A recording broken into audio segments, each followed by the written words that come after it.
Hi, Assassins. I'm Brooke. And I'm Cammie. Welcome to Bookish Realms. We're just two girls who can't stop talking about fantasy books. Hi, Assassins. This is Cammie. If you follow us on Instagram and TikTok, you know we had to postpone this week's episode, which was our deep dive into The Assassin and the Underworld, the fourth novella in The Assassin's Blade. We hate to do it, but life was lifing, and we only ever want to bring you the best. We'll be back next week with our regularly scheduled programming. But in the meantime, we thought we'd upload this for you all. This is raw footage recorded on January 22nd of our immediate reactions to Onyx Storm. As in, we literally finished the book and started recording.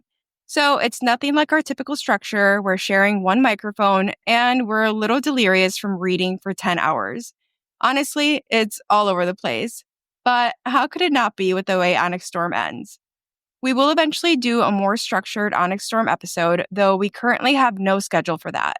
We have no plans on fully deep diving the Empyrean series anytime soon, but some of our predictions and theories from our special episodes did come true, so we will revisit it eventually. But if you want to hear us ramble and try to talk through our immediate reactions, here is that footage.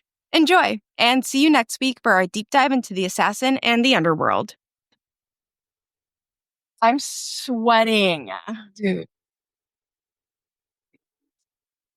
I need my notes. Holy crap. I don't even know where to start. Okay, we started yesterday at 5. So we started yesterday. I started at 5. Yeah, we started 5-ish. 5. And We stopped at 11:30-ish. Yeah. And we were yesterday, I think when we ended, we were 30% of the way. Or were we? We were Yeah, because we read chapter 30 today. Yeah. So we were 30% of the way done yesterday. And then we literally, because we both took off work today too. So we got up at we started reading, I would say around 10:30. Yeah. And we've been reading literally all day. But We did take some breaks. We did take some breaks, but Cammie's an insane reader, and I listened to it while I was reading at the same time at it was at 2.3 speed or something like that. So we just finished. 2.3? Yeah. Oh my God. Okay. Because that's how fast you were reading it. But I Yeah. because I can read it. I read faster when it's I can feel You can hear it. Yeah, when I can hear it. So, but yeah, we just finished it. It took us I would probably say I don't even know. I think it took us 15 hours in total. Yeah. We started at 10-ish today. Yeah. And we did take breaks. But I think in total it probably took us 15 hours. Yeah. To read the whole thing. Okay. Let's just okay, the ending. So here's what I think happened. Mm-hmm.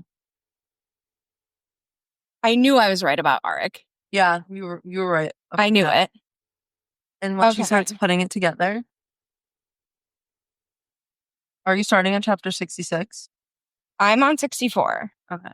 Because I feel it all kind of goes back.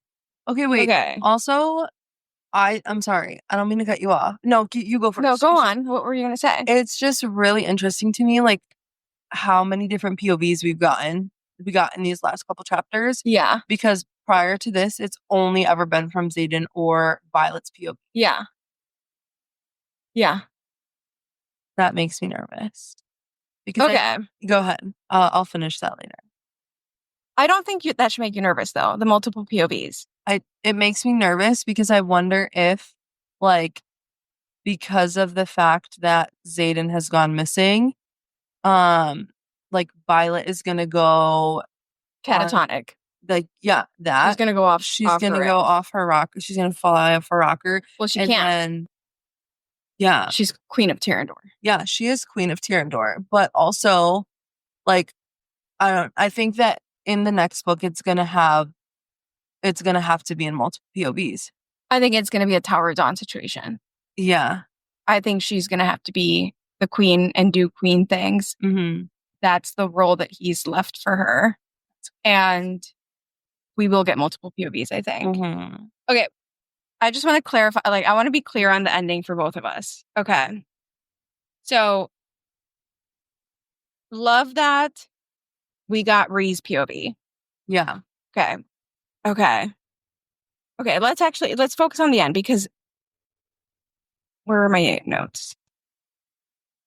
Stop. Oh my God, I'm going to freak out. Oh, this is also what's interesting in the excerpt of the beginning of chapter 64. Her path is still not set, which is from the high priestess to Auric. Mm-hmm. And then Violet sees that note too. Yeah. So I think that's because she is touched by Dune Herself. and also Malik. Because if you like, that is saying basically, I hope she doesn't have to use it to avoid meeting the other one she's been touched by. Because her path is not set. Yeah. Interesting. Okay. But so I do think we have a clue though about what the cure for venom is. What? Okay, so then Violet and Theo, Theo are fighting. And Violet says, "Do you not yearn for temple?" I use the words the high priestess had on me. Mm-hmm. And then Theo, says, "Do you?" She counters, "or are you immune, having only been touched but not dedicated? Do you know the pain of never being allowed to return, of knowing that it would sever the very thing that's kept me untouchable all these years?" Mm-hmm. So is she saying, if I return to temple, am I no longer venom? I think because if you read a little bit later on too, it says, "I let a fraction of my power release, striking the ground in front of her. She skids to a halt. Touched. Shit, the priestess in Underworld had said that too. So had the note wrapped around Arc's gift, quote, as a high priestess, you have had a merciful power on the Isle. How is it still not enough?" And then the Theophane, I think is how you say it. Why serve a god when you can be one? Mm-hmm. I don't know.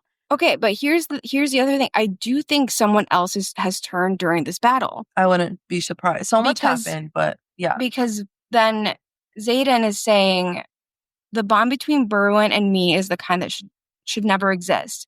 And now that my sage has another sibling he can use against me, I'm screwed. And then Xaden says, "How could he do this? Choose this after watching me stumble and fall over the last 5 months. How could he willingly walk the path I've fought like hell to leave? He's the last person I ever would have expected to turn, and yet here we are." So, is it Bodhi? It's got to be either Bodhi or Garrick. God damn. But I would more so lead towards Bodhi because I think that like Bodhi mirrors Xaden in so many like ways that but so does Garrick though in a sense. But also Garrick had been going back and forth, so he could have turned because he needed more power. Yeah, to keep bouncing back and forth because he was like, I'm drained, you know. Okay, but also, what the fuck is shadows spread like a ripple on the lake, devouring the field. I'm sorry, every time I say devour, I think it's one of us. But anyways, devouring the field with fury of an onyx storm and sweeping towards us at a speed that squeezes the hope from my chest, then outright shatters my heart. The pain hits like a physical blow in the center of my chest. Like, what? So does he just like, is he giving all his power back to, like, I don't understand that. Like, do you get what I'm saying? Like, how is he? So I think there's a lot of like moving parts in the ending. Yeah. Because also they were betrayed by someone. Yeah, by Panchek. Yeah. How many times did he give them Violet's location? Do not lose yourself, blah, blah, blah. But also it says he's terrifying. Like, this is later on in that thing I just read. He's terrifyingly powerful with Sigil, but not like this. This is the kind of force that ends worlds, and it's almost here. I love you. I whispered down the bond, and the ice cracks, but it's not enough to halt the approaching wave of darkness. Shadow throws Theophane to the ground a second before it rushes over me. Whispers soft against my cheek, tossing us into the pitch black night. But also, doesn't Theophane die from like stone? Doesn't she? She dies from the dagger that has the stone of Dune's temple. What if Imogen can recreate that stone? But, okay, so then, Panchek betrays them, which I think that's how all the dragons end up in these nets, is that Panchek has been giving them Violet's location, which is explains that other time that Theo how do you say, like, Theophane? I think it's Theophane. Theophane, yeah. Theophane Or finds them. Theophan. I forgot how they said it on the thing. And Panchak thinks he's in the clear because I'm the only one that can give you access to your son. That's Jack. Mm-hmm. I have another, Berwin replies. So it's Berwin, the sage that's been in their dreams? Yeah. Okay. I don't know if he's a sage or a maven. I can't remember, because then here he kills Panchak's dragon with a dagger.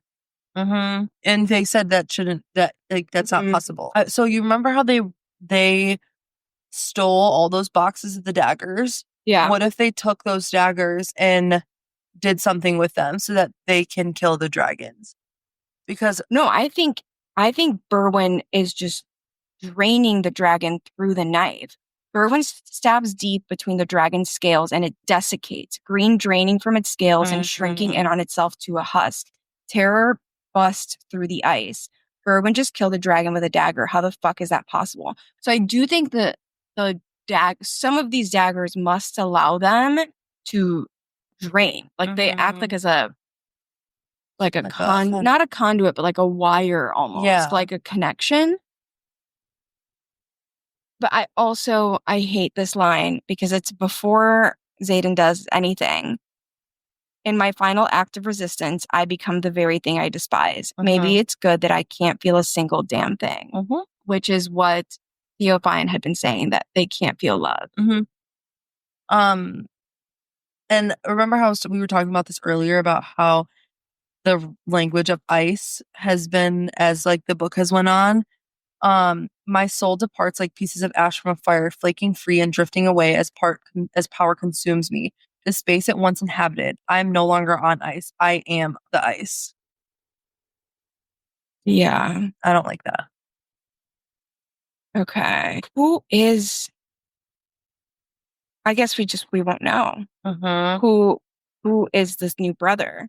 Because wait, there was something else that was in here. When Sloane was siphoning the power from Brennan, the runes, she was like, why are there not runes on his neck like there was? Where was that in here? It could be Brennan. It could be Brennan. The new brother could be Brennan. No, because Brennan's at the end of the book. What do you mean? Brennan greets Violet at the end of the book. Yeah, but it wouldn't matter. If he was a new brother, he would be an initiate, meaning that his eyes wouldn't. You probably wouldn't see his eyes. No, because so I don't think it is I don't think it is Brennan. I do think it's either Garrick or Bodhi, because then here at the end, Shadow drags Berwin from Segale and knocks him both and my new brother unconscious. Shadow brings quiet. So the brother is in, whoever the new brother is in this moment also here. And Brennan is not there. Okay. Brennan is with the rest of them. I'm going to go back a little bit to chapter 60. This is Theophan telling Violet, your mother knew at your age that she was no match for me. That's why she hid behind those words. Perhaps you should have followed her example. Theophane jagged nails digging my skin and the veins behind her eyes bulge, and she looks out. A few seem to have gotten by. Whatever will you do? So her mom knows Theophan. Yeah. Because Theophan, also, this was something that we talked about earlier. So we know that Theophan is not the venom that represents Violet, but it represents her mother. So who the fuck is the venom that represents Violet? And have they just not made an appearance yet? Because we have contact from the one, or not like represents, but like, I think that they're like the mirror of the writers. Because we saw somebody that represents Garrick, the mom. Yeah. And then Xaden is the shadow wielder because I'm gonna assume, I hate to assume that, but like we found another, there is another shadow wielder that is now a rider, which is, I think his name is like Luol or whatever. Leo. I think Xaden is the shadow wielder. Is the shadow in the venom. Yeah. So that's 3. So then who the fuck is the one? Like we haven't. found the one that is for Violet yet. But I think it's also interesting because if her mom, because how old is Violet in like, how old is Violet in this? Like 18 or whatever? No, I think she's at least 22. 22. Because Okay. when we learn about her and Halden in this book, she says I was 18 when I was with him. So it has been a while. So then at 22 is when her mom met Theophan, which is interesting because that means that they both like these events are happening at the same time. It's giving prophecy. Yeah. Okay. When Xaden is using all his shadow power and obviously drawing from the source, will you forsake me now, I ask, walking over Berwyn's unconscious body. I'd kill him if I could. Fuck, I thought I had. He's talking to Sigale. I wonder how many initiates feel the same about their sage, at least one that I know of. But beyond the physical impossibility of it, he has something I need, and I'm no longer an initiate. So we know that he's not. But who is the one that knows? Who does he know of that wants to kill their sage? Is it Jack Barlow? It might be Jack because remember, Theophan tried to kill Jack. So he must know something that like he shouldn't know. Okay. And then here, this conversation between him and Sigale. What is there left of you? Yeah. What is there left of you to forsake? Sigale lowers her head and steam dust down the canyon, reminding me of the moment she found me in the forest at threshing. You tell me. I lowered the ice and let her in. I feel like his power, I don't know. There's, like you said, there's like a lot of ice language. Wait, and I wonder her next breath is laced with sulfur and her eyes widen. You cannot mean to. You saw what happened. It is the only way. She glances over her shoulder, and you think she'll help? She loves me. I wonder if this... Okay, so here, obviously, they're talking about, like, getting Violet to marry him. But I wonder if this is also Sigale and Xaden accepting that they either have to move away from Taryn and Sigale, or from Taryn and Violet, or they have to break their bond. Yeah. We will ask, Sigale finally says, flexing her claws in the rocky soil, and her decision will determine our fate. I don't understand that though, because I don't think that they can break the bond because they're dragon and rider. I think it would be that would break the bond because they're venom and they're losing their humanity. Like Xaden is losing his humanity. Because I think the only dragon that can sever and recreate the bonds is Andarna's, is the Irids. Because if that was the case, then multiple, like, dragons would have done that beforehand instead of dying. You know what I'm saying? Yeah, but I wonder if they can do it in a situation where, like Xaden is venom. Because also, they're talking about it as, like, let's say that is what they're talking about. Because we don't know. Like, they could just be talking about getting Violet to marry Xaden and getting her to agree that he has to go. Right? Why are they talking about it, though, as if it's, like, a decision they make together? Yeah. Like, I wonder if dragons can sever bonds, or if both dragon and rider can mutually decide to sever a bond, if it's something that the dragons have kept from the riders to avoid situations like that. I also just think it's so interesting because there's multiple times in this whole entire book where Xaden says, like, what even am I? Like, he doesn't reference himself to Venom, and I don't, like, he does sometimes, but, like, this is right above that part. After they're talking about they have completed the wards, but they extend no farther than Dreythus. That's good, bad, fuck, I don't know. What even am I? Hers. Persuade Taryn, I beg. Everything depends on it. And then they go through that. So it's like, what do you mean? What are you? Like, how do you not know? Like, I think he's not an initiate anymore. Yeah. I think he's ASIM, I think is what they call it. I think he's higher than ASIM because I think he was an ASIM when they were in the islands. Because when they were in the islands, and Brennan does say he's too far gone to heal. Okay. The other thing, though, is the last chapter. Mm-hmm. And Darna says, I will not let them burn I was you. just looking at that. Yeah. What? Why would my brother burn me? Mm-hmm. Something is wrong. Mm-hmm. Is she different? Violet. Is she Venom? Is she dedicated fully to Dunn now or fully to Malik now? What? Why would Andarna's first words to Violet are, I will not let them burn you? And out of all people, why would she say her brother? Because Because she sees Violet. She sees Brennan. It's 3:00 in the morning. Okay, and also they don't know where she's been. They have no idea where she's been. She's been gone for 12 hours. Mm-hmm. So I guess we can look at the map and like lay it out. Could they have gone to a temple? Well, they did. They did go to a temple because that's how they got married. Yeah, but what happened in that temple other than the marriage? Okay, because Wilson, Brennan asks him, the taller one walks our way. Report, he glances over his shoulder, quietly. My mouth opens and shuts. Where have I been? The officer gaze darts towards Brennan. It's fine, Brennan assures her. Whatever. Something is wrong with Violet. Yeah.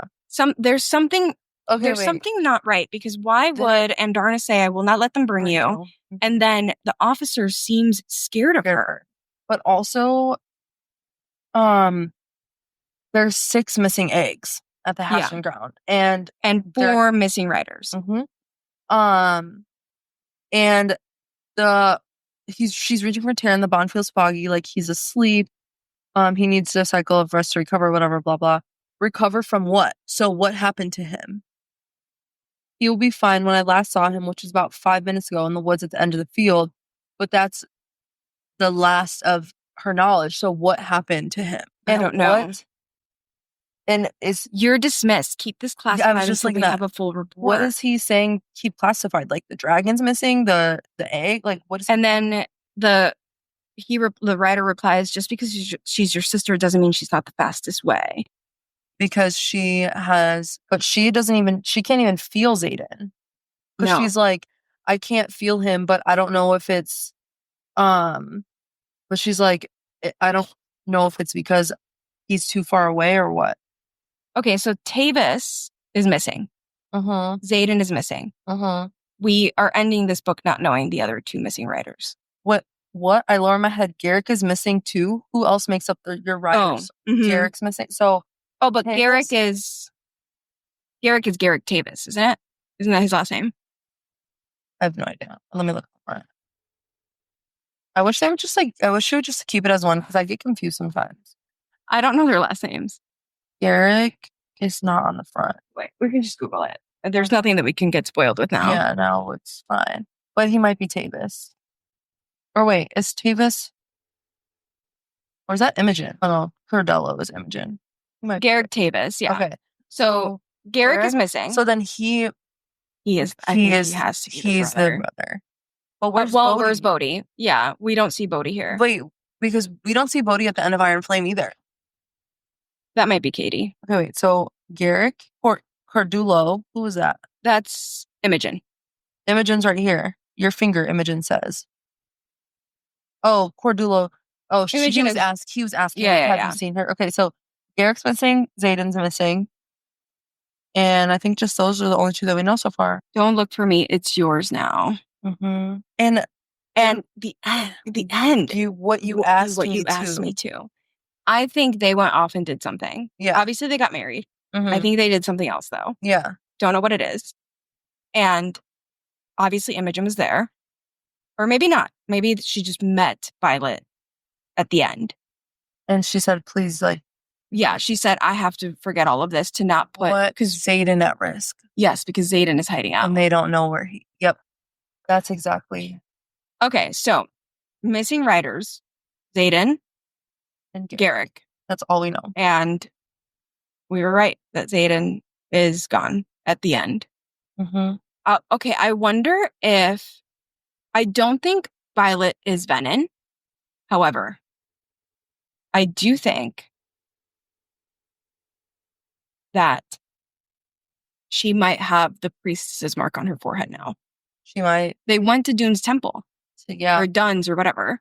And it says that the paper in his pocket carries the seal of Dun. Mm-hmm. And he asks, like, may I open it? Like. Mm-hmm. And that's the marriage certificate, basically. And it was by the head priestess of Dune's temple. So she very well could have done that. Yeah. I think, obviously, Imogen erased Violet's memories because, and she says it like right here, I'm in Orisha and there are murdered dragons and missing riders and missing eggs. Xaden wouldn't do that. Mm-hmm. Yeah, but what if Imogen also took out her memories because Xaden, like, actually did do something to her? You know? I don't want to think about that. I don't either, but I do think someone did want dragon eggs. Yeah. I think that's what we have to go back to is who is the person that asked for dragon eggs? There was so many in the aisles. Mm-hmm. Like, there was a lot of people that wanted dragon eggs. Because there's missing dragons and missing eggs. I wonder if it's all part of the deal. Maybe. It could be. I have a feeling when they were in Dune's temple, they didn't just get married. I think she dedicated herself to Dune. No, absolutely. I do think that, and yeah, he says, I'm no longer an initiate. Okay, this also is interesting, where he says, this is the same, like, interaction with Sigil and Xaden. She loves me. Taryn does not, and you haven't looked in a mirror yet. The red veins branching from your eyes look like her lightning. Mm-hmm. Which I just think that's I don't. It's interesting. Mm-hmm. Well, and then here, I think then Xaden says, someone owes me a favor. Mm-hmm. Which I think it's Taryn. Taryn owes Xaden a favor now, because then Sigil says he'll never let you near her, especially while she lies in a vulnerable state. Because without Xaden, I don't think Violet could have killed Theophane. Mm-hmm. Fine, whatever her name is. But what? So this happened. This has had to have happened before they got married. Xaden's POV. Yeah. So what? 100%. What puts her in a vulnerable state? Like, what does he mean by vulnerable? She's hurt. She's hurt when she's with she has like a broken arm. If you go, yeah, she does have a broken arm, and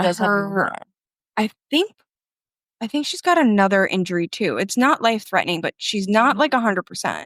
Oh, and she also does burn out. I release the bolt, plunging us into the darkness and surrendering to the fire, burning me alive.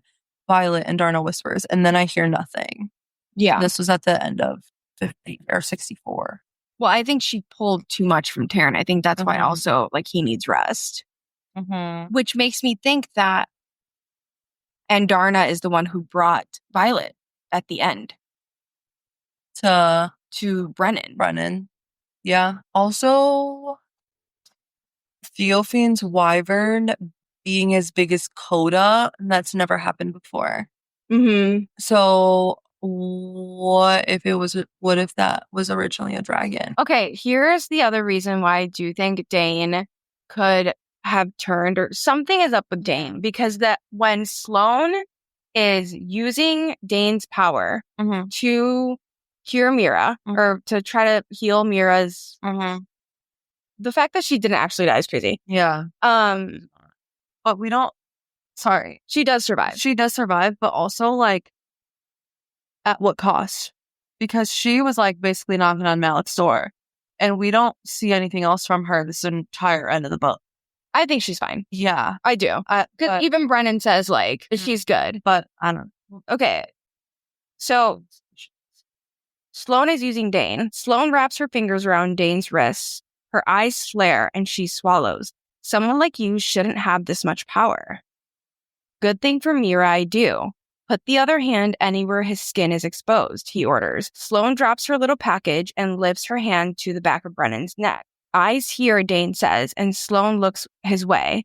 Pull from the excess you feel in me and push to the deficit in him. You are not a weapon of destruction. You are not venom. You are the artery power chooses to flow through. Your life.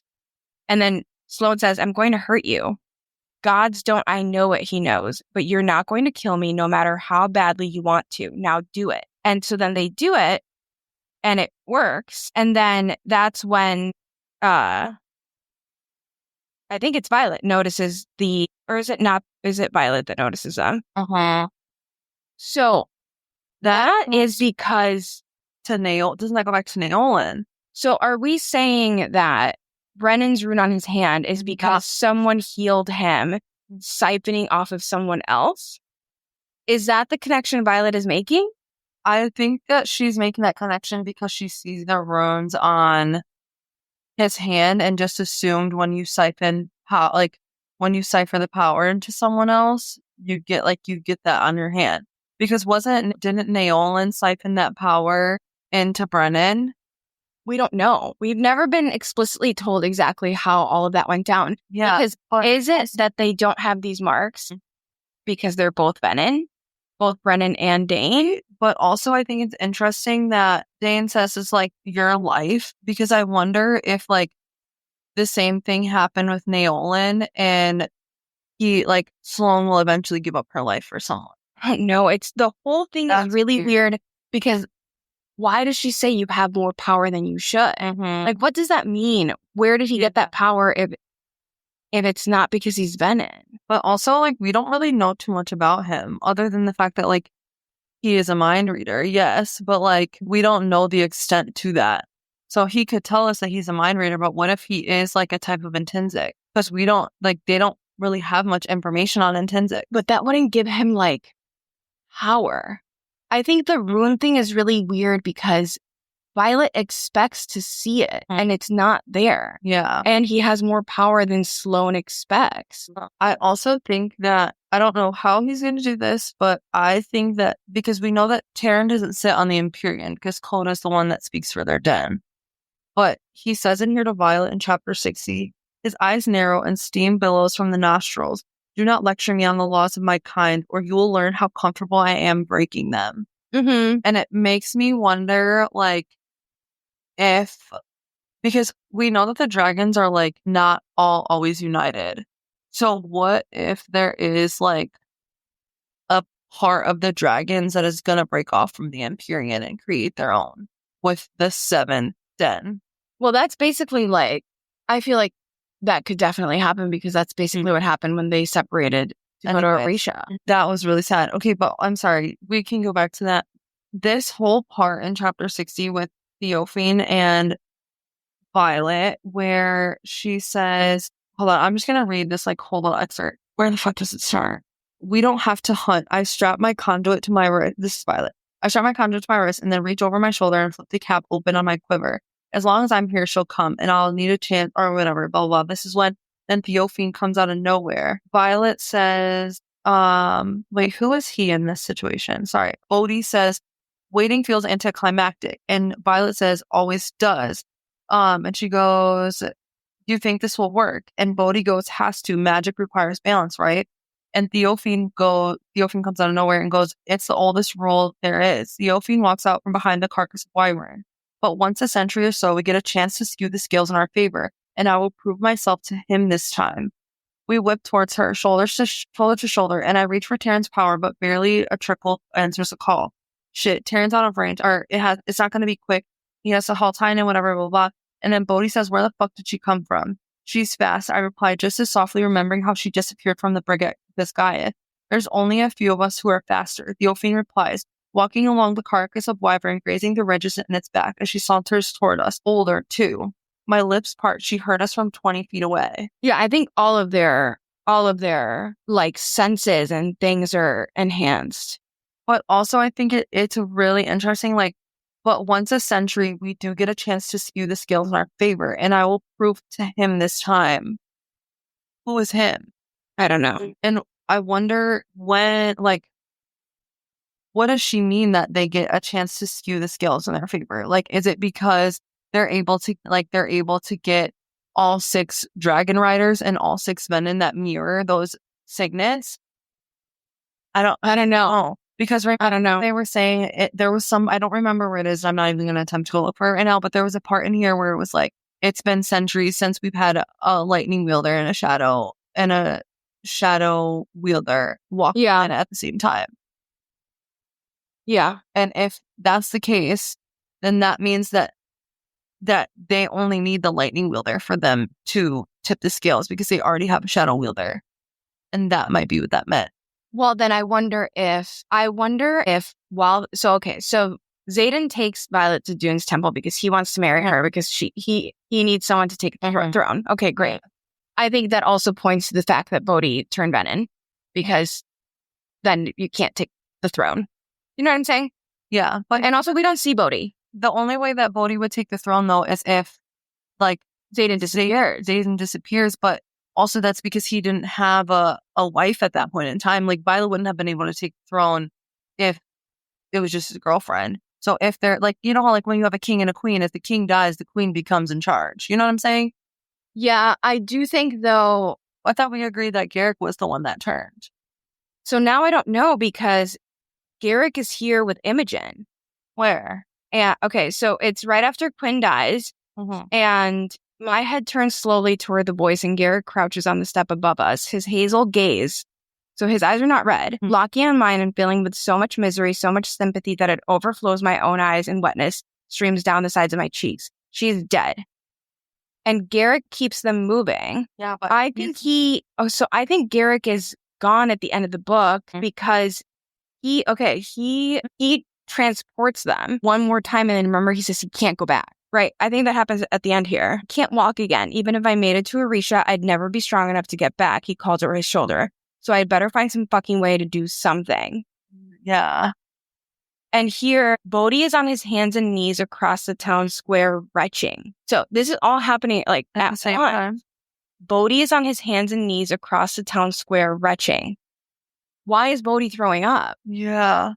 What happens after that? Or what happens? Where is this? This is 63. Then 64, it's Violet again. So Imogen and Garrick are in love also. She has a thing for Garrick. You're right. Because he goes, I'm not leaving you. He leans in and slides his hand behind my neck. I'm not leaving you, Imogen. Okay, also, Mira must be fine, too, because tell every rider within the walls to get over and disarm. It's the only way we're living through this. So is that how they made the wards? And where are they? Where the fuck are they right now? They're not in Athene. They're in Drathis. Is that what it's called? Yeah, Drathis, right? Because there was no wards in Drathis originally. They couldn't have wards, though. Maybe temporary ones, but they can't have a ward without a 7th dragon. And Andarna comes back, but I don't think she brings anyone with her, as far as we know. No. That's the thing is, we don't know. The next book, whatever Imogen erased, is, I think, the key to everything. Oh, absolutely. But there are wards that are up, though, at Drathis, because where does it say it in here? No, I don't think so. I could have. Yeah, they have completed the wards, but they extend no farther than Drathis. So are they just extending them then? Because someone walks in on someone weaving things. I don't think there's like a ward stone. Like they tell everyone to, because don't the daggers help with? They extend the wards. Yeah. So they say let everybody get all the flyers here, to make sure to do that. And then, so they must have one at one point, but we don't see that in here. Them putting the wards together. We do. No, we don't see them putting the wards together, but there's like a moment where it's when Quinn is dying. Where is it? I'm sorry. Hold on. Okay. I'm way too far back. Okay. I'll find it in a sec. The other thing that I think is really interesting is that I think we're getting a lot of clues that Taryn has broken several rules for Violet. Which we already knew. He's in there. He doesn't give a fuck about the rules. Yeah, because he lets her see through his eyes. And she says, why would writers develop farsight if you can see that clearly? And I asked, the privilege of our sight is afforded to you. I just don't, I'm so I don't know. Okay, wait, let me get to Imogen's chapter because that's where they talk about the wards. Theophany. It's like Stephanie.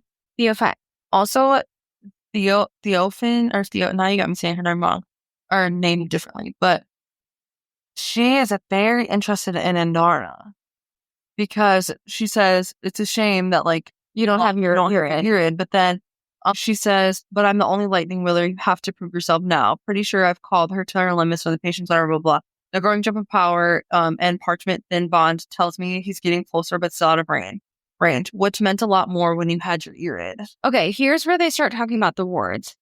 Both reports we did not bring a sufficient supply, which is, I think, the daggers. And then this is when Imogen figures out that Felix knows about Garrick because they're making Garrick go back and forth to pick up the things. Okay, it's like right when I am really interested about the wards. Hold on, I'm going to find it. Also, I don't like the fact that they were able to chain Tiny because they like saying they're like dragons are not supposed to be chained like that. So like how the fuck were they able to like first of all, how were they even able to get Tiny in the chains like that? And I know that Tiny didn't go down without us like a fight, so how were they able to maybe they used one of those nets. Maybe. And then by the time that they got there, they had taken the net off. Okay, because the reason why Quinn is in that tower is because she's getting those kids and that mom out, right? But when Imogen finds Quinn, she says she isn't here, she's projecting. She thinks Quinn is projecting.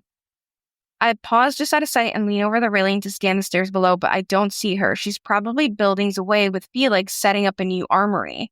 I adjust my grip on the dagger, then creep down the steps to get within throwing distance.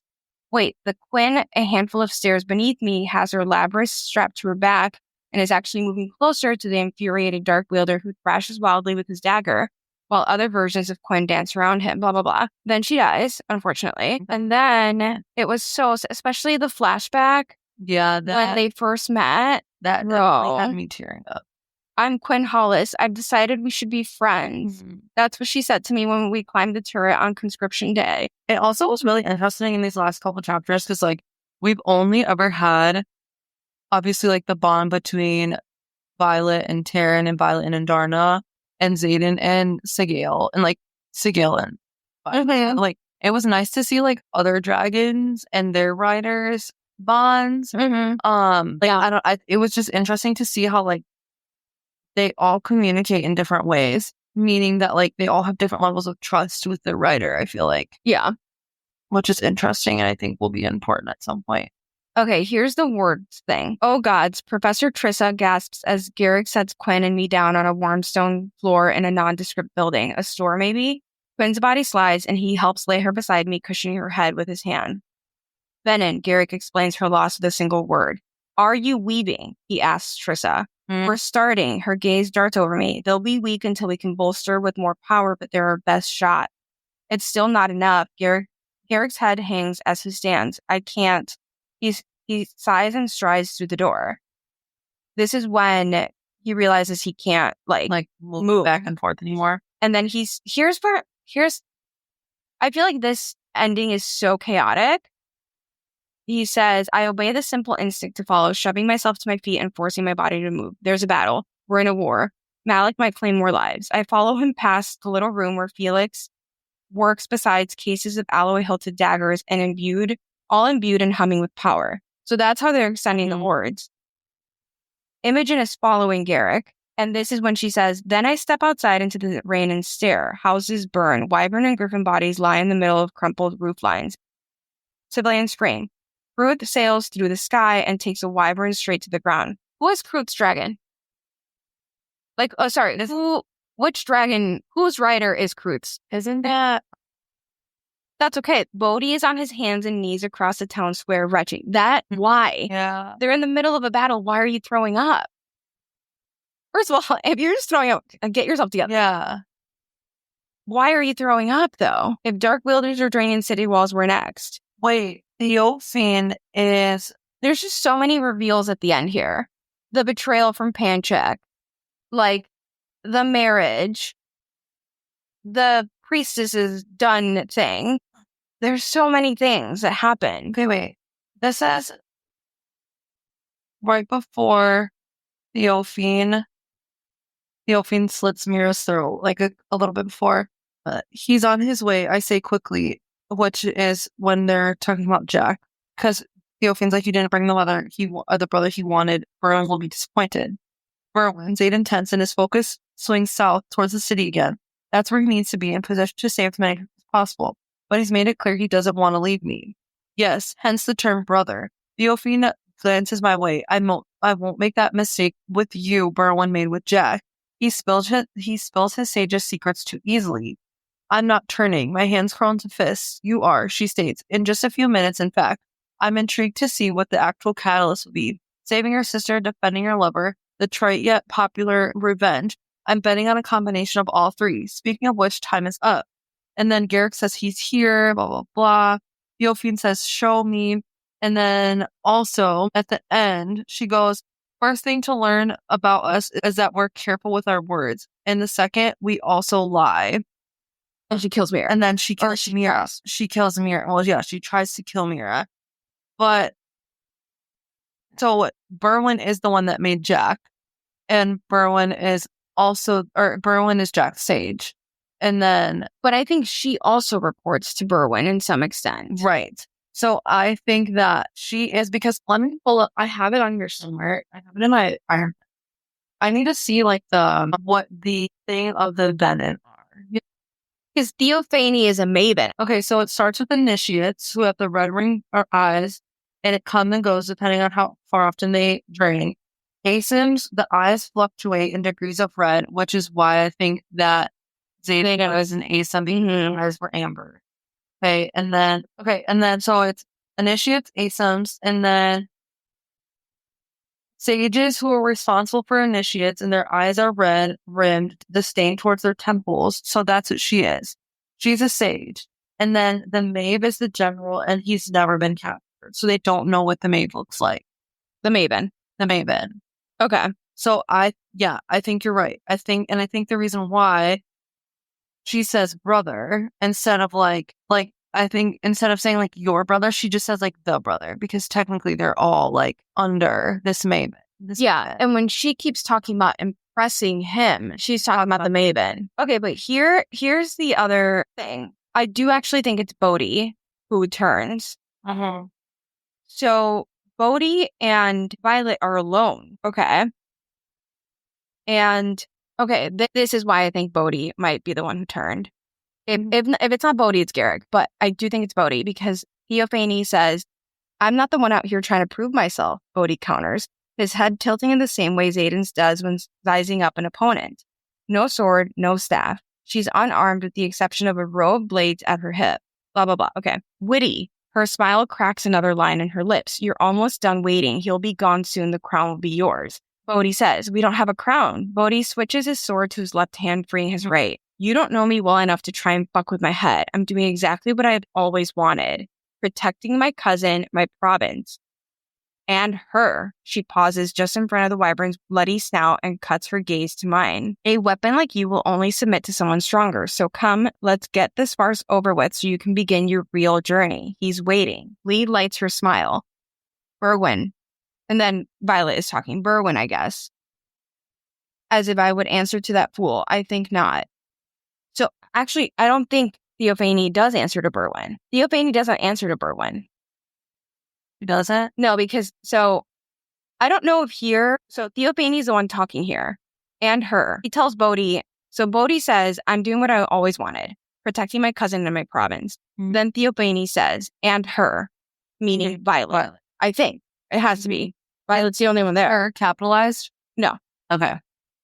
A weapon like you will only submit to someone stronger. So come, let's get this farce over with so you can begin your real journey. He's waiting. He must be the Maven. She's talking to Violet here, Theophane. And then Violet says, Berwin? I guess. Like, she says, Berwin, ? I guess. As if Violet is guessing that she's talking about Berwin. Theophane's talking about Berwin. And then Theophane says, as if I would answer to that fool. I think not. So then Berwin and her must be on the same line. I think so. And then there's still that, because again, the Maven's never been captured. So we don't know. And this is where things get a little weird, because Violet says, here we go. As long as Bodhi counters her signet, we can end her before Taryn even gets back. Bodhi raises his right hand and turns it as though clasping a doorknob none of us can see. The sky darkens and wind gusts, and though no lightning strikes, the temperature and humidity rise in a way I've only felt around one other person. That's when she realizes Theophany is her mom's equal. Okay. Do you have something more to add? Just this last part. Gravity shifts, and my perception of everything changes. That gravity thing is such a callback to Fourth Man Iron Flame. Yeah. I'm looking at one of the little excerpts from the beginning of chapter 11 from Iron Flame. Garrick was always been Zayden's BFF. That's his best friend forever, whatever, anything, but that's how I wrote it. His father, Zayden's dad's aide, makes him kind of a, I don't know, a pain maybe, I don't know, except trustworthy. After Liam, Bodhi's is closest to brother. So Bodhi has to be the one to turn. But, okay. It could be. But let's go back to the chocolate cake, because it's Garrick who was poisoned. And the mom says, have you poisoned my son? Yeah. And then she stands against the wall, and we all think it's because, or like we were like, oh, it's because Zayden almost took a bite of the chocolate cake, but he didn't. But you're saying there that Garrick's dad was Zayden's right-hand man? Yeah, Garrick's dad. Could they have had dad? Could they have had an affair? Maybe. I don't know. No, there's a lot. There's so much. And I do think, even if it isn't explicitly stated in this book, there is obviously like some sort of prophecy. Because even, I'm reading through when Violet realizes that Theophany's a Storm's controller or whatever. And Theophany says, she was the answer to me. And all of that talk about like magic finds balance, like Theophany and Mom are like obviously each other's pair. But I don't know. I think there has to be some sort of prophecy here. I think that because they're saying that the magic has to have balance, right? Or whatever. And that the scales haven't tipped in the Venon's favor in a long time. And I think it's because I think it is this like, it all obviously has to connect with Zayden and Violet. And there hasn't been for centuries, two of them at the same time. And I think the reason why Theophan thinks that it can finally tip in their favor is because she thinks that Violet will turn Venom for Zayden. Because she says, like, you will do it. And I think that's the last piece of that's the last piece for the Venons, like, whatever the fuck they want to do, because we know, we said that they want to steal the weapons or whatever, but we still don't know what, like, their true intention is. Like, we don't know, other than the fact that they want what they want. We don't know what they want to do. Like, other than the fact that, like, they want power, but, like, what's the end game? Like, what do you want? Yeah. Okay. Amazing. This is another thing at the end. Violet is trying to send Bodhi away. Bodhi says, my signet is always the balance. Bodhi argues, lifting his hand as the wind rises to a constant roar at our backs. I can't stop her. I can stop her. And Violet says, you can't. I push again, and this time he stumbles sideways. Your signet must only work on our magic, not theirs. Now go, you promised Zayden. If she tells him this, your signet must only work on our magic, not theirs. Bodhi. She tells him it must only work on our magic, not the Venom magic. Yeah. And then the next time we see Bodhi is throwing up. Is it because he, like, I can't decide who I think turned, because it would make sense if Bodhi turns when he realizes, well, if my magic is the balance, because that's what he says. He says, my signet is always the balance. Then if he turns Venom, he can use his signet against the Venom magic. His dragon scoops him up, takes him away. Yeah. I do think that Bodhi, I do think he has he has two signets. Like, obviously we know that all of the marked ones have had second signets. I think the first one is that he is the count, like he can counter, right? But I do think that something else is more powerful, because it says, hold on, I gotta pull up. Also, I think it's interesting that for the first time, she realizes that she's in somebody else's dream, and she's able to, like, and Zayden's like, I've never seen you in my dream. And that one seemed scary because Darna was gone, right? And we had talked about this before, but, like, I thought that she wasn't going to be able to dream walk because Darna was gone. But also, like, she was saying how I take his ice cold hand in mine, then startled. I can feel that. Like, she's never been able to feel what has happened in these dreams before. And then she ends up like taking the dagger. And the Venom know that she's a dreamwalker. Yeah, which also makes me wonder, like, what was Andarna gone? Or was Andarna hiding out? She could have been. But also, and then the fact that like the connection between them was restored just so quickly because she was able to talk to Violet. But is it? But they can talk. Is it because? Yeah. Is it because Yurits can talk in their brain, or did she rebond? I don't know. But also, the sage says, "I'm done waiting." The sage snarls, "Done playing this little game. You may have raised your wards, but they won't save you. We have the advantage, and if you will not deliver her, then she will come herself." He closes his fist, and Xaden squeezes. It's simple, Dreamwalker. You come, or she dies. And then that's how we know that, like, it's Mira. It's Mira, or whatever. Okay, also, end of chapter 60. I was panicking because I thought Violet was about to kill herself. You're right, I can't be everywhere. Theophanie's eyes widen as I arch my neck against the blade. She's pushing into the blade. Yeah. I don't have to be. When push comes to shove, I'm not the best of us. She is. And then we cut to Rhiannon's POV. But then when we come back to Violet, the Theophanie is like shocked that Violet is like pushing against the blade. As if like I'm ready to die. There's also in here, Theophany doesn't. I don't. What chapter is this in? I think this is in 57. Theophany doesn't want to kill me, or she already would have. Blah blah blah blah. That's exactly what I'm afraid of. Xaden replies as Felix and Professor Trissa walk in. There are worse things than dying. Which, like, yeah, I think at this point he is not. And Xaden says, like, I have no intentions of dying. Panchak has already launched to request reinforcements, which makes me, because this is before we find out that Panchak is a traitor. He never called for those reinforcements. There's no way he called for those reinforcements. They never came, and he was a traitor to them. I don't know, and it makes me wonder if but who else is with them?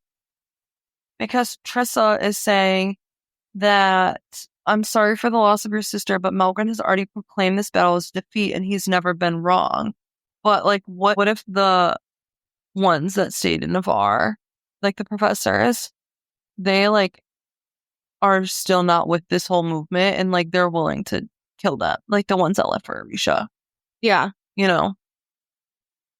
Because Trissa wasn't one of the ones that went, I don't think. I wonder if Theophany also has, like, precognition, because she keeps saying, like, you're about to turn, like, you know, you'll turn for these 3 things. Like, yeah, he seems to think like she knows what's going to happen next. But which again, is it like a prophecy, or is it like, I wonder if it's because she mirrors her mom.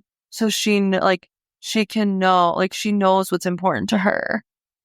Yeah, it's just, if she says it, it's like, I think what gets me is like, when she says like any minute now, like it's come, like it almost feels like she's like seen it. I think there's a prophecy. I really do. Yeah, I agree. I do think that there's some sort of prophecy at play. I just don't know what it is. I think the prophecy has to deal with Xaden and Violet. And I don't know how that looks, considering that Xaden's missing and he's really an ASIM at this point. Yeah. But I'm looking back at the Iron Flame, like, looking back at the Iron Flame, like, beginning chapter things, and in chapter 45, only 50 years, we realized Venom they're not just coming from the Barrens. They've begun taking recruits, teaching those who never bonded griffins to channel magic by stealing from the source, which upset balance. Mankind often finds souls to be a fair price for power. Well, and I think that confirms what we were saying about, like, eventually, I don't think we're anywhere close to this, but like, eventually the land has nothing else to give you. Because if they're coming from the Barrens, like, that land is desiccated too. It's been drained. I just scrolled past the Bodhi throwing up thing again. Is he throwing up because he manifested his second signet? I mean, or is he throwing up because, like, why are you throwing up? So Imogen's second signet is turning things to stone. Yeah. Okay, wait. Chapter 50 in Iron Flame, the little exit at the beginning. Mastery of one signet doesn't occur at this guide, nor in the years directly after. No writer alive truly feels they've reached limits of their power. The dead ones may feel different. That makes me think that I don't know. That makes me feel like a little uneasy. But I almost wonder if that excerpt from Iron Flame is talking about writers who don't know what it takes to turn Bennett. You know what I'm saying? I feel like if Bodhi and whichever one turned, Bodhi or Garrick, I guess we will just wait 2 years to find out who it was. But I feel like whichever one of them turned did it willingly. I'm also not ruling out that Dane turned Bennett, though. Something's going on with Dane and Brennan. There's something weird there. In chapter 46 of Iron Flame, it says, somewhat fitting any weapon capable of killing dark wielders is something that drove them to soullessness, power.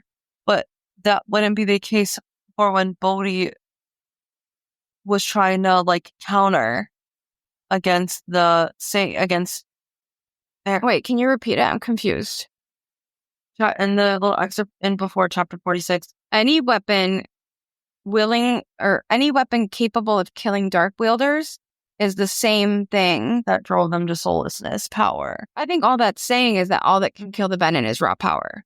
Yeah. Is that not what it's saying? So then, I mean, yes, but Bodhi was countering the whatever. Her storms. Trying to counter her storms. To attack her, and that didn't work on her. Which is interesting because then if you think about it, the only person's signet that has ever really killed them is Violet's and Xaden's. Well, and I think that's because that's the difference. I think, I mean, I wouldn't even know how to categorize them, but I feel like if Bodhi's signet is countering, that's in a category that I don't consider as expelling power. Yeah. He can't make power. He doesn't, you know what I'm saying? Whereas Violet makes power and Xaden is obviously powerful. Does that make sense? I feel like some of those mind ones it's a different type. I really do feel that even though I know that Violet's second signet or whatever is dreamwalking, I still do feel like she is a source of power, in herself. I feel I think that's confirmed. I mean, for me, because of what's his name said, you chose to manifest this as lightning, but it doesn't have to be that. But also it says you are the weapon. You're this line when Violet thinks that her and Taryn are going down. You have been the gift of my life. Yeah. I tell Taryn. And he says, no, don't you? Okay. I also, and this is so not in the realm of anything that we saw in this book, but the way that he saves them, he says it's not over. And we know that the dragons have their magic, obviously. Yeah. I wonder if I love that she's pissing. I wonder if they could dragons also draw from the source? Where does their magic come from? Yeah. I mean, we just don't know shit about them for real. We only know what really Taryn, because at this point in time, we've only been privy to really Taryn's knowledge of the dragons. So we don't really know shit, to be honest. But I think we will. I think that I'm interested to see with this fourth book what will happen, because at the end of the books prior, we've only ever gotten Xaden or Violet's POV. So now that we got Rhiannon's and Imogen's, and Darna is coming back with information from, who knows we don't know how long she was there or what she learned, but yeah. And I feel we got a different perspective of dragons because of the era. Yeah. The way that they view the other kinds of dragons is really interesting. I think it's also interesting though that out of all people, there is a chapter at the end with Imogen knowing that she's a mind eraser. Out of all people, Imogen was the person that you chose to have a chapter about. I just think that's Imogen. Because, like, Ree makes sense because Ree is Violet's best friend and, like, Ree Yeah. the squad leader, whatever. Yeah. But, like, why Imogen? Then I know, like, Quinn dies in that part, whatever. But, like, there's so much going on. Wonder when they brought Imogen in. Like, when did Imogen wipe Violet's memories? Because also, I think obviously Violet's memories are being wiped, so she can't be used against Xaden. But if other people were there, I think to me that signals Imogen wasn't there for whatever went down. Yeah. At the temple or whatever went down in the 12 hours that we don't know where Violet went. I just wonder when did that happen? Like, did it happen literally immediately before we see Violet? Like, is that why she wakes up like all groggy? Because she runs up to Imogen and is like, I need you to wipe my memory before I go inside. And so Imogen does it. And then she enters. Because I don't think they would take her. I don't think they would take anyone who could be used against him or used to locate him. Also, though, like, Violet does before we get her again in 66, she burns out at the end of 64. Because she says, she opens her mouth, whatever. Like, but she's just surrendered to the fire burning me alive. Because, like, obviously those are the signs that she's burned out. I don't know how they would have gotten her back from burnout because the last time she burned out, didn't it take them a while to get her back from that? Did she burn out fully last time? I don't remember, to be fully honest. I don't know. There's just so many things that happen in this book. Yeah. Wait. I do fear that Violet, by using that dagger, has, like, sealed herself with June. Which I do think, like, in the next book. I don't know if, like, we will ever get, like, a fully spelled out prophecy. I think I have to let that go. But I do wonder if when the gods come in, because I do think they're going to have to come into play. They're going to explain a lot of these things. They're mentioned so many. Yeah, like, are the gods, like... No, I don't know. Okay. Also, Handcheck is the one that writes, for maximum potential, riders should be stationed close to their village if possible. Nothing is more effective motivator than seeing one's home on fire. And I think that's interesting considering that he's a traitor. Yeah, and I do wonder, why was Handcheck a traitor? Because he's not helping anyone with what he did. He's helping the Venom. Yeah. So what if he is one? He could be, because we don't know how many actually have turned. And okay, sorry. I know we need to go to bed. But this whole thing when Mira reveals the priestess's stuff, okay? Brennan says, Dad thought you were perfect, and he said that parents used to dedicate their infants to a particular deity's service when they thought the touch of a god would help that child. He quickly shuts his mouth. They tried to fix me by giving me to Dune, whatever. No chance. Mom was never temple-minded, and you never needed fixing. And that's when she puts together, like, Dad is the one who hooked Violet. But I feel like that's, again, what does Violet Dad's know? What does he know? Why? Because honestly, like, yeah, okay, she's weaker, but if he's training her to be a scribe, like, why would he be so worried about her that he would do this? You know what I'm saying? Yeah. I don't know. Wait, okay, I'm looking back in the prologue. I crossed the freezing expanse of the bridge with increasingly uncertain steps and the jolt of the view outside the windows. It has been warm enough for the thunderstorms earlier, but now snow falls in a thick curtain, concealing the ravine that separates the quadrant from Biscaya's main campus. My chest clenches, and a fresh wave of seemingly endless tears start to prickle my painfully swollen eyes. It began about an hour ago, Indarna says. The temperature has fallen steadily in the hours since. Don't go there. My next breath shakes, and I force everything I can't handle into a neatly, mentally fire shit somewhere deep inside of me. It's too late to save Mom, but I'll be damned if I let Xaden get himself killed. I think that beginning part is like us getting a little bit of like we know that there's another weather person around. Because how the fuck is it thunderstorming and then it's like snowing? Seconds later. So I don't know if she says it right there, but they start realizing that Violet's mom was always controlling the weather in Biscaya. So now that Violet's mom is dead, The weather is all over the place. Okay. They mentioned it another time. I think Violet is like, it's never been this cold here or something. And they start realizing like, oh, it's because like her mom was wielding her power over Biscaya at all points in time. What are your final thoughts? I think that, first of all, I'm actually really shocked that Violet didn't go with, like, I'm shocked that she killed, whatever the fuck. Theophany. Because I thought that she was going to willingly go with Theophany. Yeah. To wherever the fuck they go. But I do think that you were talking, like, Xaden is missing, obviously. But I also think that, where did I have it in here? I don't think that Andarna ever left. Like, I think that they flew. I think they flew there. Okay. Yeah. And I think she got there and something happened with the Urids. Yeah. And she just was like, either one, she left on her own free will, or I think she left on her own free will, but I don't know if the Urids will come back other than that.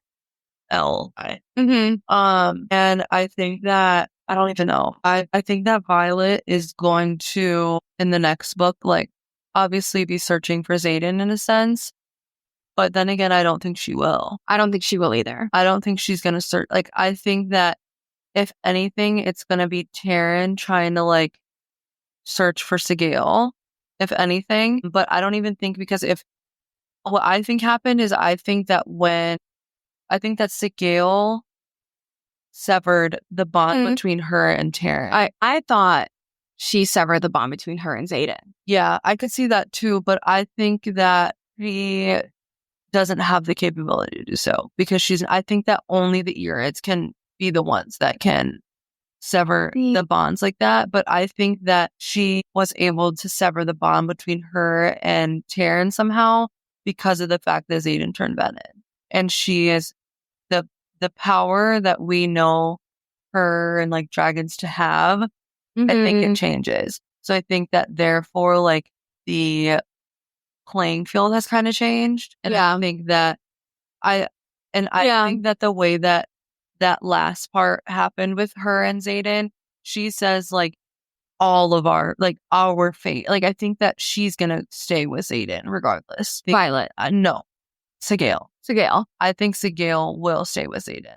My only concern, and I think actually this does worry me for Taryn, because at the end, Andarna is saying he needs a full rest cycle, which would make sense if Sigale broke the bond. Yeah. But I also wonder if they were all like willing participants in breaking these bonds, because isn't the whole thing too that like losing Sigale would kill Taryn? Yeah. So, you know what I mean? Yeah. And I think that like losing any of the four of them would have killed all, like if Taryn dies, the rest of the three of them die. And like Xaden, Violet. Yeah. You know. So yeah, I think that bond is broken. I think that bond is not there anymore. And I do still think that somebody in the squad is gonna, like, nobody really died of him. I mean, other than Quinn, but like well, we don't know, because at the end they say there's 5 dead riders. Oh yeah, I guess you're right. So we don't actually, because we don't know what happened, really. Yeah. But I do agree with the fact that I think that she is like with Dune now. Like, I think she is with Dune. But I don't know. I'm interested to see like how this next book plays out, because I would really like to hear from the Empyrean. Like, I want to know more about the dragons. Like, I feel like this book we got more about the Venin and more about like that whole deal. I want to know more about the dragons, because something seems shady, and like we've talked about this before, like how that book like demonizes dragons or whatever, like the fables. But I think it's just really interesting that like Taryn is so like, we don't like, we care about our own kind or whatever, but then like he says like, I'm quick to break like rules. So it's like, I don't know. That makes me interested more on like what is really the Empyrean talking about, and like what information do they know that like Taryn knows, that like he's like, I don't give a fuck about their rules, you know? Yeah. I don't know what my final thoughts are. I think that the next book will open up with Violet looking in the mirror and seeing the mark of Dune on her forehead. Yeah. Either that or she has turned Benin, but I don't think it is. I don't think it is that. I think if Bodhi is not the one who turned and it is Garrick, Bodhi will return to Tyrrendor and won't tell anyone. No, I think he will, because I think he and Violet will have to rule Tyrrendor. Even though I guess Violet is now technically Queen of Tyrrendor, I think he's basically like the second in command at this point. Like, yeah. I don't know. And then I don't think so. I actually don't think the next book will tell us a lot about dragons. Yeah. I think the next book will tell us a lot about the gods. I think, and I wonder if there's any overlap between the gods and the dragons. What came first, the chicken or the egg? You know, like who at the end of the day, who was Big Boss? Is it the gods or is it dragons? Yeah. I also really think that, like, I know I've like talked about this a million times. Like, I really firmly stand and believe, because like we were just talking about, like, I think that like part of whatever bigger forces to play, it cannot happen until the six most powerful signets are there on both sides of the playing field. So I think that whatever is supposed to happen, whatever is meant to happen, I don't think that it can happen until there are the six, because I think it's going to replicate, if not like fully prophecy. I think it's going to be exactly what happened with the first six. It makes me want to go back and read more about the first six. Like, I want to read everything about the first six that was mentioned in Fourth Wing and Iron Flame. Yeah, because I do think that I still am standing firm on this. I do think that the first six, because in order for it to all like line up correctly, like I do think they're all the same. Like the soaring related. I think they're all related. I think that is how, and I think that could happen. I also think it could just be like, whether it's like a prophecy or just like these things just happen. Yeah. You know what I mean? Like a cycle almost. Because I don't think we ever figured out, we didn't count the number of gods.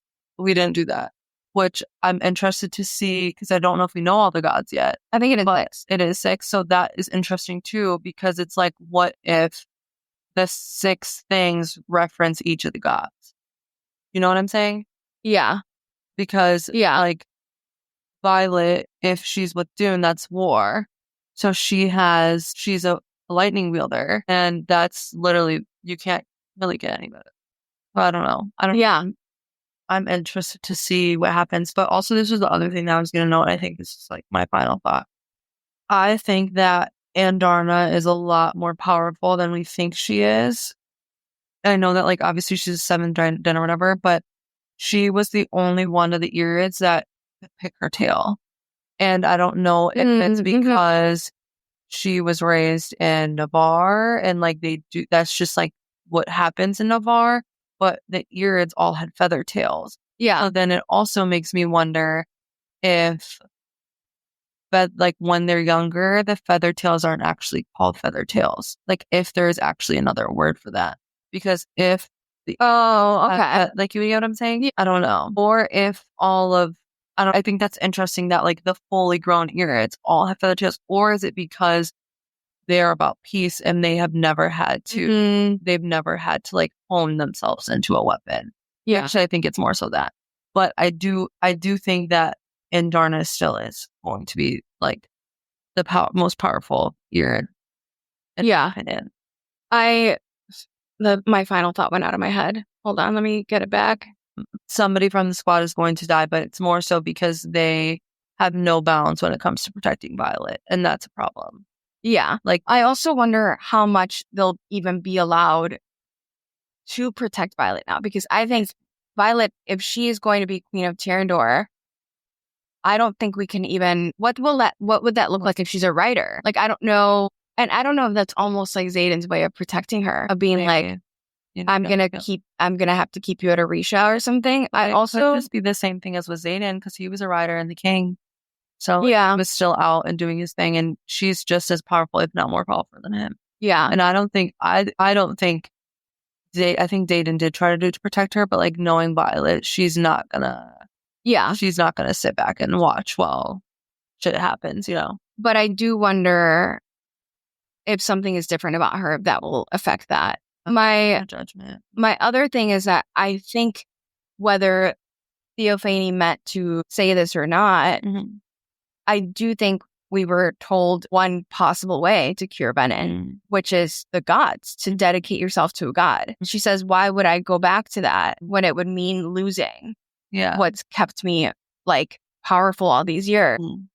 Which I think is interesting when we know that Violet and Xaden were both at Dune's temple. I also do wonder, because she was talking about how Jack was just willingly spewing the sage's knowledge or sage's information. I want to go back and read what happened, because we've been at this for so many hours now, I forgot exactly what that conversation looks like. But now with the full context of the book, I wonder if Jack did say something too that could also, because she does say he was just nilly-willy with the information. And that was why she him. Yeah. I do wonder if Jack is going to get a redemption arc. Maybe. He might. Because I do wonder if, and I mean, we had these wonderings before this book. I think we still have them of when he turned, was it on the mat? And then once he did turn, when did he start communicating with the other Benin? Because now we know that they have this weird GPS location situation with all the other Benin, where they can hone in on each other. And the sage can locate you. But Jack, well, I guess it doesn't,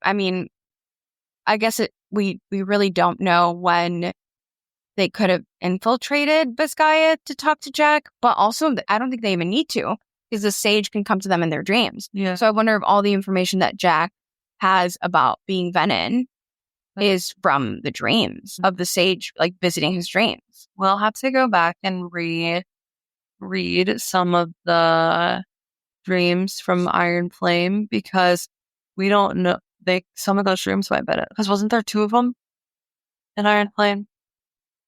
There's just more than one. There's more than one. I think it's almost always, though, Xaden. I think it's Xaden's dreams, because all of them have to do, at least in Iron Flame. I don't know if Fourth Wing we get dreams. I don't know. But in Iron Flame, she keeps dreaming about the situation that Xaden was in with the Venin at the end of Iron Flame. I don't know. I do have to look. We're gonna have to. Yeah.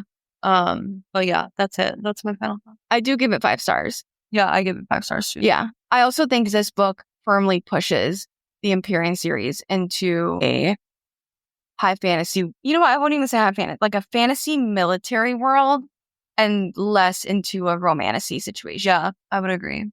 They can't fuck. They barely fuck. Yeah. And I think that's gonna piss some people off, which I don't care. I love it.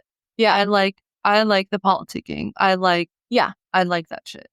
Give me more. And I think she's got a lot to work with. She's got the gods, the dragons, there's the Venin. There's so many different high fantasy elements that she can play with. I think it's fun that it's not fun because I don't know anything about the military, but interesting that it's in the context of we all have armies or whatever. I'm very interested to see how this is all gonna wrap up. We have to wait 2 years for the next one. Probably, maybe even more. Yeah, because she did say she was gonna take a long break. So I don't know, but Rebecca, just know that take your time, girl. Take your time. Yeah. Not too much time. Yeah. Because I don't want to be 45 when the next book comes out, but I will be if I need to be. If I need to be, yeah. I'm 30 right now, Rebecca. I don't want it to be a George R.R. Martin situation and people are waiting 20 years for the Game of Thrones series. But but yeah. So I hope it doesn't turn into that situation, because I'm 26. I don't want to wait. I also hope that people won't go crazy for the next 2 years. Let's not lose our mark. You have the text. Yeah. You can reread it. But let's keep our heads on straight.